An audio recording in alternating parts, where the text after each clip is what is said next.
भारत के खिलाफ Donald Trump का खेला गया आर्थिक दांव अब पूरी तरह उन्हीं के लिए मुसीबत बन गया है। ट्रंप प्रशासन को यह उम्मीद थी कि उनकी नीतियों का असर सिर्फ भारत तक ही सीमित रहेगा और जवाब में केवल भारत ही कुछ कदम उठाएगा, लेकिन हुआ इसका बिल्कुल उल्टा।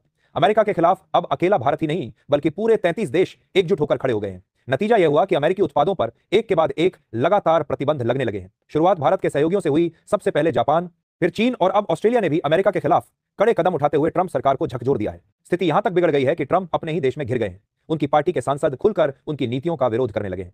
ट्रंप की व्यापारिक रणनीति ने अमेरिका को पूरी दुनिया के सामने शर्मिंदा कर दिया है और भारत जैसे भरोसेमंद साझेदार उनसे दूर होते जा रहे हैं। यही कारण है कि अमेरिकी संसद में भूचाल मच गया है। पिछले 24 घंटों में माहौल ऐसा बन चुका है कि मानो ट्रंप की सरकार पर खतरे के बादल मंडरा रहे हों। और अब जो खबर सामने आई है उसने सबको चौंका दिया है। अमेरिकी राष्ट्रपति डोनाल्ड ट्रंप के खिलाफ यूएस सदन में अविश्वास प्रस्ताव पेश कर दिया गया है। यह कदम उनके लिए अब तक का सबसे बड़ा झटका साबित हो रहा है। जब अमेरिकी राष्ट्रपति डोनाल्ड ट्रंप की रिपब्लिकन पार्टी के 13 सांसदों ने एक के बाद एक इस्तीफे दे दिए तो वॉशिंगटन की राजनीति हिल गई। यह सब उस समय हुआ जब संसद में भारत पर लगाए गए टैरिफ को लेकर चर्चा चल रही थी। और अब जो खबर सामने आई है वह कहीं ना कहीं भारत के लिए अब तक की सबसे बड़ी जीत साबित हो रही है। खबर यह है कि अमेरिकी राष्ट्रपति डोनाल्ड ट्रंप ने आखिरकार भारत पर लगाए गए टैरिफ बिल पर हस्ताक्षर कर दिए हैं। इसका सीधा मतलब है कि अमेरिका द्वारा भारत पर लगाया गया 50% टैरिफ अब हटने जा रहा है। यह पूरी प्रक्रिया ऐसे समय में हो रही है जब अमेरिका की राजनीति में भूचाल आ चुका है और अमेरिकी संसद लगातार 18 घंटे से भी ज्यादा चली है। इसी दौरान ट्रंप ने संसद के बीच में ही इस बिल पर साइन करके साफ कर दिया कि वह अगले 24 घंटे के भीतर इस फैसले को लागू कर देंगे। यानी ट्रंप अपनी ही नीतियों से पीछे हटने को मजबूर हो गए हैं और भारत पर लगाया गया टैरिफ वापस ले रहे हैं। यह कोई साधारण घटना नहीं है बल्कि भारत की कूटनीतिक चाल और रणनीतिक ताकत का परिणाम है। जहां भारत एससीओ की बैठक में चीन, रूस और दुनिया के अन्य दिग्गज देशों के साथ अपनी शक्ति का प्रदर्शन कर रहा है, वहीं अमेरिका की हालत इतनी खराब हो चुकी है कि संसद को खुद सरकार को स्थिर करने के लिए दखल देना पड़ रहा है।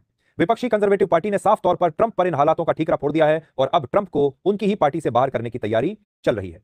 जिस पार्टी को ट्रंप ने आगे बढ़ाने के लिए दुनिया भर में टैरिफ की राजनीति खेली, वही पार्टी अब उन्हें किनारे लगाने को तैयार है। आज ट्रंप की नीतियां सिर्फ सुर्खियां बनकर रह गई हैं। अमेरिकी संसद में अविश्वास प्रस्ताव पेश हो चुका है और सबसे बड़ा धमाका तब हुआ जब ट्रंप की पार्टी के 13 सांसदों ने इस्तीफा दे दिया, जिनमें से 5 उनके कोर ग्रुप के सदस्य थे। इस घटनाक्रम ने ट्रंप सरकार को पूरी तरह हिला दिया है और अब वह गिरने की कगार पर पहुंच चुकी है। और इन सब के पीछे की असली वजह और कोई नहीं बल्कि भारत पर लगाया गया टैरिफ है।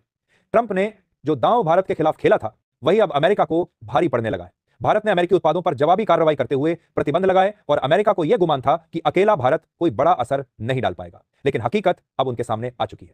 लेकिन भारत ने एससीओ मीट से पहले जापान से गहन चर्चा की और उसके बाद एससीओ की बैठक में रूस, चीन, ऑस्ट्रेलिया और कई अन्य देशों से भी सामरिक और आर्थिक बातचीत की। नतीजा यह हुआ कि भारत ने अकेले नहीं बल्कि कई देशों के साथ मिलकर अमेरिका पर उल्टे प्रतिबंध लगाने शुरू कर दिए।